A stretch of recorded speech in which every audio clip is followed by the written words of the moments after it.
করেছেন, কিন্তু আল্লাহ রাব্বুল আলামিন এখানে বললেন মানুষ সৃষ্টি করে বলেছেন, কিন্তু প্রথমে বলেছেন কি আল্লামাল কুরআন, আর রহমান আল্লামাল কুরআন। প্রথমে বলেছেন কুরআন শিক্ষা দিয়েছেন। যা বলেন তো মানুষ আগে সৃষ্টি হয় না কুরআন আগে শেখে? অবশ্যই জন্ম আগে হয়, মানুষের স্বাভাবিকভাবে জন্ম আগে হয়, আস্তে আস্তে বলতে শেখে, তারপরে মক্তবে যায়, পড়া শেখে, হুজুররা পড়ায়, নাজরানা শেখে, হাফেজ হয়।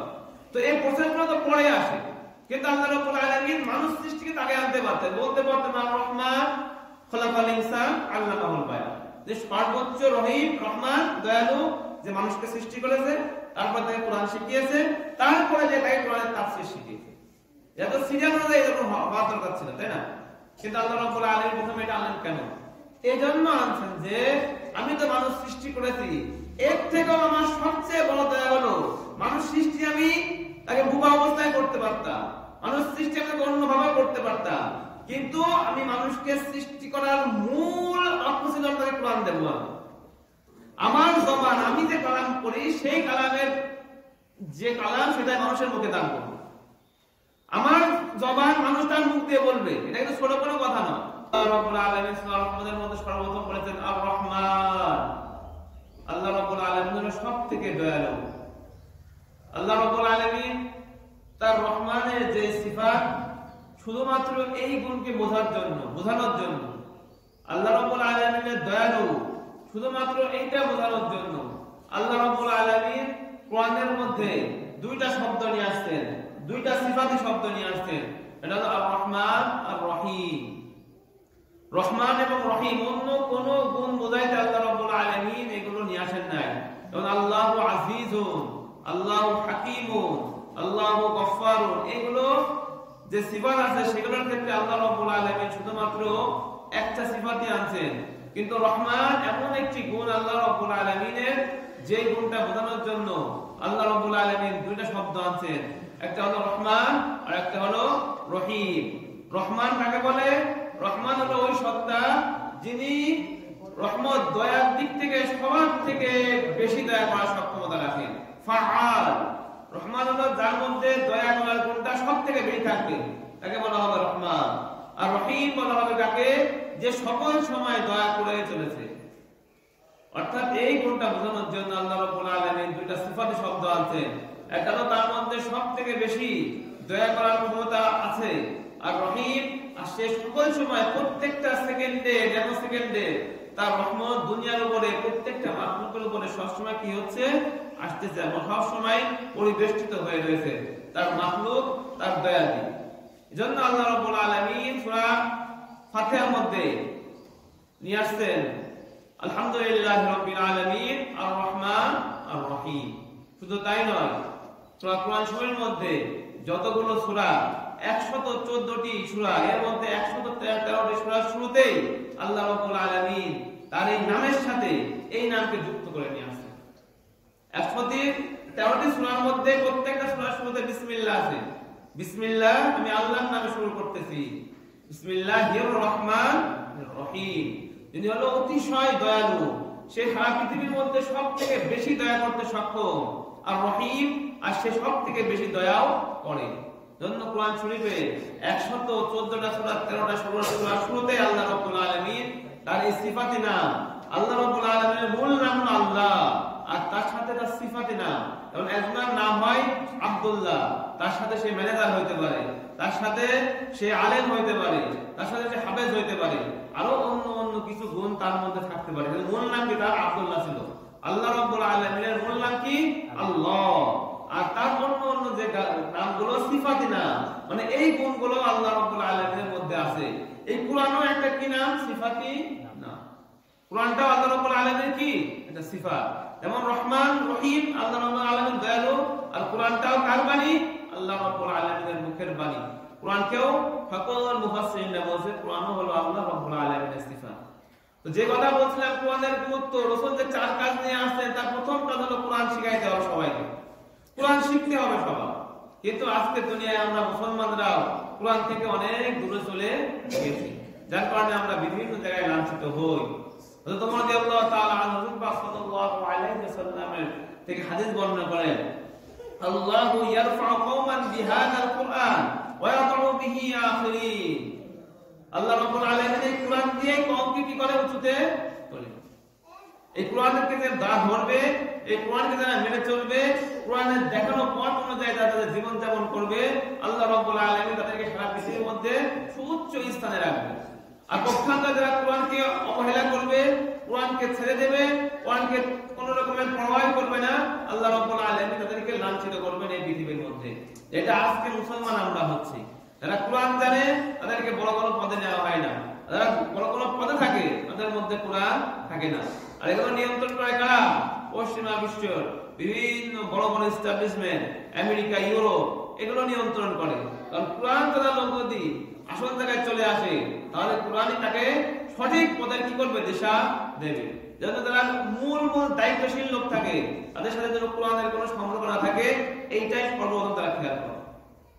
আমি যেটা বলেছিলাম, আল্লাহ রাব্বুল আলামিন সূরা রহমানের মধ্যে তার যে সিফাতগুলো আছে, এর মধ্যে সবথেকে উঁচু যে সিফাতগুলো, যে সিফাতগুলো দুনিয়ার মধ্যে যত কিছু সৃষ্টি করেছেন, কিন্তু আল্লাহ রাব্বুল আলামিন এখানে বলতে চাচ্ছেন এই সৃষ্টিগুলো আমার সকল গুণের মধ্যে সবথেকে উচ্চ লেভেলে থাকে সব সময়। খুব খেয়াল করে শুনতে হবে, না হলে গুরুত্বটা বোঝা যাবে না। তাহলে সূরা রহমানের প্রথম আয়াতটা কি? আর রহমান। এটা কি? যত রকমের আল্লাহ রাব্বুল আলামিন নাম ছাড়া যত সিফাত আছে, আল্লাহ দয়াশীল, আল্লাহ হাকিম সর্বজ্ঞ, আল্লাহ রাব্বুল আলামিন আজিজ পরাক্রমশালী, আল্লাহ রাব্বুল আলামিন হামিদ প্রশংসা, আল্লাহ রাব্বুল আলামিন গফফার, আল্লাহ রাব্বুল আলামিন সাত্তার, আল্লাহ রাব্বুল আলামিন গফুর, আল্লাহ রাব্বুল আলামিন গফফার, আল্লাহ রাব্বুল আলামিন ওয়াহিদ। যতগুলো আল্লাহ রাব্বুল আলামিনের নাম রয়েছে, তার মধ্যে থেকে সবথেকে উঁচু নাম কোনটা? আর রহমান। আল্লাহ রাব্বুল আলামিন দেন সবথেকে উঁচু হায়ার লেভেলের নাম কোনটা? আর রহমান। এখন আর রহমান দয়ালু, এর দয়ার কোন কোন বিষয়গুলো আল্লাহ রাব্বুল আলামিনের সবথেকে সর্বশ্রেষ্ঠ দয়া মানুষের উপরে, সেটা আল্লাহ রাব্বুল আলামিন এই কয়েকটা আয়াতের মাধ্যমে বলে দেন। আমি যে সবথেকে দয়ালু, কেন আমি দয়ালু? আল্লাহ রাব্বুল আলামিন নিজে এই দাবি করতেছেন আমি সবথেকে বেশি দয়ালু। কেন? আল্লামাল কুরআন। আল্লাহ রাব্বুল আলামিন কি শিক্ষা দিয়েছেন? কোরআন শিক্ষা। কোরআনটা কি বলেছিলাম প্রথমে? আল্লাহ রাব্বুল আলামিনের সিফাত, আল্লাহর কালাম, আল্লাহ যে কথা বলেছেন সেটা আমাদের মানুষকে কি করেছেন? শিক্ষা দিয়েছেন। আল্লাহ রাব্বুল আলামিন তারপরে বলেন খলাকাল ইনসান। খলাকাল ইনসান, আল্লাহ রাব্বুল আলামিন সারা পৃথিবীতে অনেক ধরনের মাখলুক সৃষ্টি করেছেন, বিভিন্ন ক্রিটিক্যাল মাখলুক আছে। আল্লাহ রাব্বুল আলামিন মানুষ সৃষ্টি করেছেন, মানুষের মতো দেখতে অনেক জানোয়ার, পশু, পাখি, কত কিছু সৃষ্টি করেছেন। তো আল্লাহ রাব্বুল আলামিন সকল কিছু আমি সৃষ্টি করেছি, কিন্তু এই সৃষ্টির মধ্যে সবচেয়ে উপর পর্যায়ে সৃষ্টি হলো মানুষ। আশরাফুল মাখলুকাত। কথা কি বোঝা যাচ্ছে? সৃষ্টির মধ্যে সবচেয়ে উঁচু সৃষ্টি কি? আমার মানুষ। আশরাফুল মাখলুকাত, সব দিক থেকে শ্রেষ্ঠ। তার বডির স্ট্রাকচার, তার ব্রেনের স্ট্রাকচার, তার সকল কিছু শ্রেষ্ঠত্ব দিয়ে তাকে কি করা হয়েছে? সৃষ্টি করা হয়েছে। এজন্য সারা পৃথিবীর সকল সৃষ্টির উপরে সে নিয়ন্ত্রণ রাখে, এর যোগ্য তাকে বানানো হয়েছে। আল্লাহ রাব্বুল আলামিন রহমানের যে বিষয়টা সেটা বুঝিয়ে দিচ্ছেন, আমার সবথেকে সৃষ্টির মধ্যে সবথেকে উঁচু কে? মানুষ। আচ্ছা, মানুষ সৃষ্টি করেছেন, কিন্তু আল্লাহ রাব্বুল আলামিন এখানে বললেন মানুষ সৃষ্টি করে বলেছেন, কিন্তু প্রথমে বলেছেন কি? আল্লামাল কুরআন। আর রহমান আল্লামাল কুরআন। প্রথমে বলেন কোরআন শিক্ষা দিয়েছে। যা বলেন তো মানুষ আগে সৃষ্টি হয় না কোরআন আগে শেখে? অবশ্যই জন্ম আগে হয় মানুষের, স্বাভাবিকভাবে জন্ম আগে হয়। আস্তে আস্তে বলতে শেখে, তারপরে মক্তবে যায়, পড়া শেখে, হুজুররা পড়ায়, নাজরানা শেখে, হাফেজ হয়। তো এই প্রসেসগুলো তো পরে আসে, কিন্তু আল্লাহ রাব্বুল আলামিন মানুষ সৃষ্টিকে তাকে আনতে পারতেন, বলতে পারতেন আর রহমান খলাকাল ইনসান আল্লামাহুল বায়ান, যে সর্বোচ্চ রহিম, রহমান, দয়ালু, যে মানুষকে সৃষ্টি করেছে, তারপর তাকে কোরআন শিখিয়েছে, তারপরে যে তাকে কোরআনের তাফসীর শিখিয়েছে। এত সিরিয়াল অনুযায়ী এরকম হওয়া দরকার ছিল, তাই না? কিন্তু আল্লাহ রাব্বুল আলামিন প্রথমে এটা আনলেন কেন? এই জন্য আনছেন যে আমি তো মানুষ সৃষ্টি করেছি, এর থেকেও আমার সবচেয়ে বড় দয়া হলো মানুষ সৃষ্টি আমি তাকে বুবা অবস্থায় করতে পারতাম, মানুষ সৃষ্টি আমি অন্যভাবে করতে পারতাম, কিন্তু আমি মানুষকে সৃষ্টি করার মূল অর্থ ছিল তাকে কোরআন দেব। আমার জবান, আমি যে কালাম করি সেই কালামের যে কালাম সেটাই মানুষের মুখে দান করব। আমার জবান মানুষ তার মুখ দিয়ে বলবে, এটা কিন্তু ছোট কোনো কথা নয়। কত সপ্তাহে বলছেন না লাম জালনা হাদাল কুরআন আলা জাবালিন, যদি কোরআনকে পাহাড়ের উপর নাযিল করা হয়তো পাহাড়টা লোডে ভিতর সন্তুষ্ট হয়ে কি বলতো ফেটে যেত। কিন্তু ওই লোড তো আমরা বুঝি না, আমাদের উপরে যে আল্লাহ রাব্বুল আলামিন এত বড় মেহেরবানি করেছে বুঝি না।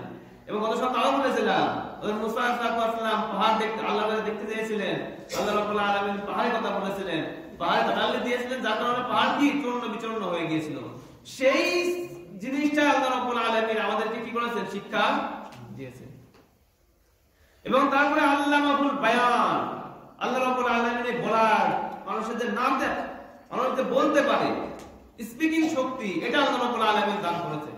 অন্যান্য যত প্রাণী আছে পৃথিবীতে তারা কিন্তু আমাদের মতো কমিউনিকেশন করতে পারে না। তাদেরকে বিভিন্ন ডাকের মাধ্যমে, বিভিন্ন ইশারার মাধ্যমে, গরুর মধ্যে বিভিন্ন মানে আওয়াজের মাধ্যমে তাদেরকে তাদের ভাব প্রকাশ করে দেয়। কিন্তু মানুষ বিভিন্ন রকমের পরে ভাব প্রকাশ করতে পারে, হেসে কেঁদে, কত রকমের গান গেয়ে, গজল গেয়ে, আমাদের মতো ওয়াজ করে, তাফসীর করে, মানুষকে কত রকমের কথা বলে তারা মানুষের ভালো কাজের দিকে তাকে, আবার খারাপ কাজের দিকেও তাকে। কত রকম সব থেকে শ্রেষ্ঠ অর্গান কি, এই মানুষের কথা বলার শক্তি। হাত সৃষ্টি করেছেন, পা সৃষ্টি করেছেন, আল্লাহ রাব্বুল আলামিন অনেক কিছু সৃষ্টি করে দিয়েছেন ভিতরে, কিন্তু ফাংশনালি আল্লাহ রাব্বুল আলামিন যে কথা বলার শক্তি দান করেছেন, এটা অন্য সৃষ্টির মধ্যে সবথেকে বড়। তাহলে আল্লাহ রাব্বুল আলামিন সবথেকে বড় সম্মান, কারণ কি তিনি কোরআনকে শিক্ষা দিয়েছেন, মানুষকে সৃষ্টি করেছেন কোরআন বলার জন্য। আল্লাহ রাব্বুল আলামিন আসলে মানুষকে এই জবান দান করেছেন। এই সৃষ্টি করেছেন কিসের জন্য? কোরআন শেখানোর জন্য। তাহলে আমাদের সৃষ্টি, আমাদের জন্ম, আমাদের মৃত্যু, সকল কিছুকে আল্লাহ রাব্বুল আলামিন সূরা রহমানে বলছেন কেন্দ্রবিন্দু বানাইছেন কোরআন। আর সেই কোরআন থেকে আমরা কি সবাই গাফেল। শুধুমাত্র আমাদের জীবনের একটাই মূল মন্ত্র, কোন কায়দায় আমরা দুনিয়াতে অর্থ ইনকাম করে সাকসেস হবে, যে পন্থায় হোক না। কিন্তু আল্লাহ রাব্বুল আলামিন দুনিয়ায় যে মূল মন্ত্র দিয়েছেন কোরআন, সেটার প্রতি আমাদের কোনো ভ্রুক্ষেপ নেই, মনোযোগ আমাদের নেই। যার কারণে আজকে আমরা বিভিন্ন দলে দলে বিভক্ত, যার কারণে আজকে আমাদের মধ্যে কোনো শান্তি আসে না এবং পৃথিবীর মধ্যে আমরা লাঞ্ছিত। হাদিসে একটু আগেই বললাম, আল্লাহু ইয়ারফাউ বিহাদাল কুরআনি কওমা, আল্লাহ রাব্বুল আলামিন এই কোরআন দিয়ে কোনো কওমকে উচ্চতে তোলে। আর কোরআনকে ছেড়ে দিলে ওয়া ইয়াদউ বিহি আখিরিন, কোরআনকে ছেড়ে দিলে আল্লাহ রাব্বুল আলামিন এই ছেড়ে দেওয়ার কোরআন কারণে তাদেরকে কি করে, পৃথিবীতে লাঞ্ছিত করে। তাহলে আপনাদের কি হয়, আমরা এখন বর্তমানে পৃথিবীতে সম্মানিত তারা লাঞ্ছিত। মূল কারণ কি, আমরা কোরআন ছেড়ে দিয়েছি, কোরআন পড়তে জানি না।